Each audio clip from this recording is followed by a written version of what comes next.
Baik, yang pertama itu tentang administrasi penilaian. Nah, sebelumnya administrasi penilaian itu merupakan administrasi yang berfungsi untuk menilai ataupun penilaian dalam akreditasi macam-macam di sekolahan. Nah, yang pertama itu di sini ada tentang pendidikan. Nah, kan kalian tahu pendidikan di Indonesia ini sangat penting untuk dikembangkan, untuk dipresentasikan kepada anak-anak yang angkatan yang akan datang. Nah, dalam pendidikan ini merupakan ada artiannya dalam pembahasan ini. Ada pendidikan adalah suatu usaha sadar dan terencana dalam untuk mewujudkan suasana belajar dan proses pembelajaran agar peserta didik secara aktif dalam mengembangkan potensi dirinya. Jadi dalam istilah ini peserta didik itu diberikan peluang untuk dirinya mencari potensi dirinya masing-masing. Jadi di mana peserta didik itu mempunyai kemampuan masing-masing atau kelebihannya masing-masing. Nah, selanjutnya tentang administrasi. Nah, tetap administrasi tapi tentang evaluasi keseluruhan dari setiap penilaian peserta didik. Nah, evaluasi pendidikan itu adalah suatu tindakan atau suatu proses untuk menentukan nilai daripada sesuatu. Dengan kata lain, evaluasi dapat menunjukkan kualitas sesuatu. Jadi, mengevaluasi semua penilaian penilaian kesiswaan yang kekurangan atau kelebihannya bisa diperbaiki untuk kedepannya. Nah, setelah itu ada tujuan evaluasi kegiatan. Nah, di sini ada 4 macam. Di antaranya untuk mengumpulkan atau memperoleh data tentang hasil-hasil yang telah dicapai pada akhir suatu periode pelaksanaan program. Nah, yang kedua untuk mengetahui kesulitan atau hambatan yang dialami dalam pelaksanaan program. Yang ketiga untuk memperoleh dasar bagi pembuatan atau pengambilan keputusan dalam penyusunan langkah-langkah atau kebijakan yang akan ditempuh dalam periode berikutnya. Nah, yang terakhir untuk menghindari gangguan atau hambatan serta menjamin efektivitas dan efisiensi kerja dalam periode berikutnya. Nah, setelah itu ada fungsi evaluasi. Nah, fungsi evaluasi itu untuk yang pertama, bagi pelaksanaan program berguna untuk mendasar penyusunan laporan sebagai kelengkapan pertanggungjawaban tugas. Yang kedua, bagi lembaga atau badan yang membawahi pelaksanaan program mempunyai data yang akurat sebagai bahan pengembalian keputusan, khususnya untuk kepentingan supervisi. Nah, yang ketiga itu bagi evaluator luar dapat bertindak dengan objektif karena berbijak pada data yang dikumpulkan dengan cara-cara sesuai dengan aturan tertentu.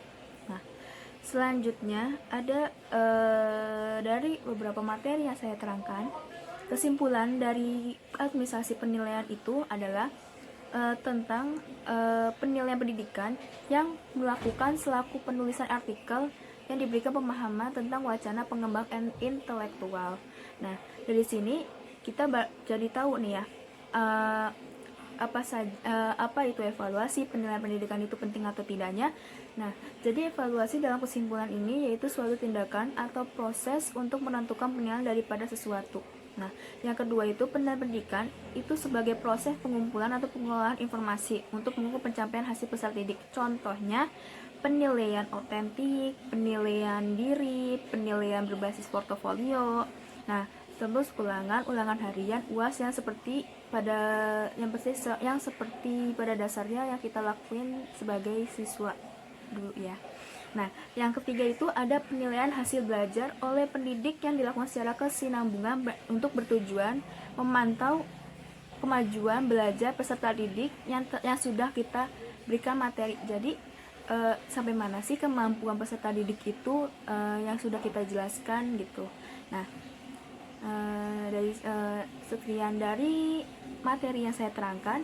Kurang lebih ya mohon maaf karena saya masih dalam proses pembelajaran juga. Semoga bermanfaat apa yang telah saya sampaikan. Wabillahi taufiq wal hidayah. Wassalamualaikum warahmatullahi wabarakatuh.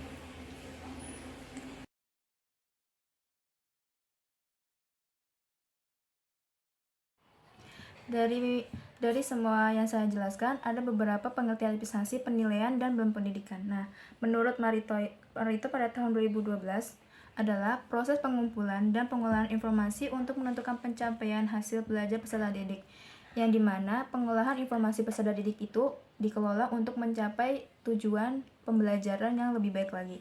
Nah, ada beberapa konsep dasar penilaian pendidikan. Konsep dasar penilaian pendidikan itu memiliki unsur penilaian, namun keberadaan unsur tersebut tidak memiliki senantiasan atau memberikan fungsi yang bersifat komparatif bagi sekolah, terutama yang menyangkut perbaikan dan pengembangannya.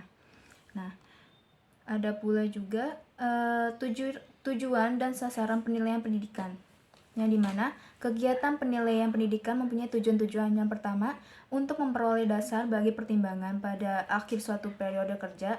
Yang kedua, untuk menjamin cara bekerja dan efektif dan efisien. Yang ketiga, untuk memperoleh fakta-fakta tentang kesungkaran dan untuk menghindari situasi-situasi yang rusak.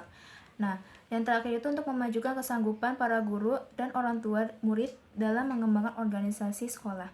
Nah, yang dimana intinya semuanya itu untuk menjamin cara bekerja dalam pendidikan agar terciptanya dengan kerja yang efektif dan efisien. Nah, beberapa fakta-fakta yang kesungkaran itu tersebut yaitu untuk memajukan kesanggupan para guru orang tua yang terutama mengelola pendidikannya dengan cara membantu dalam mengembangkan organisasi sekolahan. Nah, setelah itu fungsi penilaian tersebut juga memiliki arti proses pembelajaran, yaitu yang pertama sebagai bahan diagnosis dan pengembangan dari hasil penilaian. Terus yang kedua sebagai bahan seleksi dari hasil penilaian yang digunakan sebagai dasar seleksi penempatan siswa menurut jenis jurusan atau jabatannya. Nah, yang selanjutnya itu sebagai bahan pertimbangan kenaikan kelas, yang dimana siswa wajib mengikuti UAS agar para pendidik mengetahui sampai mana kemampuan siswa yang sudah diberikan materi tersebut. Nah, selanjutnya sebagai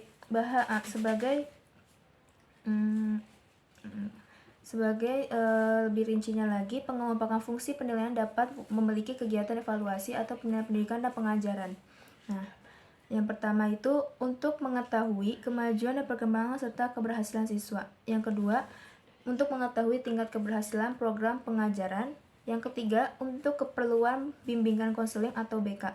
Nah, hasil-hasil bimbingan konseling ini dapat dievaluasikan oleh guru terhadap siswanya yang menjadi sumber informasi bagi data pelayanan BK atau para konselor sekolah atau guru pembimbing lainnya. Nah, contohnya membuat diagnosis mengenai kelemahan-kelemahan dan kekuatan kemampuan siswa. Yang kedua, mengetahui dalam hal-hal apa seseorang atau sekelompok siswa. Yang ketiga, sebagai dasar dalam menangani kasus-kasus tersebut di antara siswa. Yang keempat, sebagai acuan dalam melayani kebutuhan siswa dalam rangka membimbing karirnya.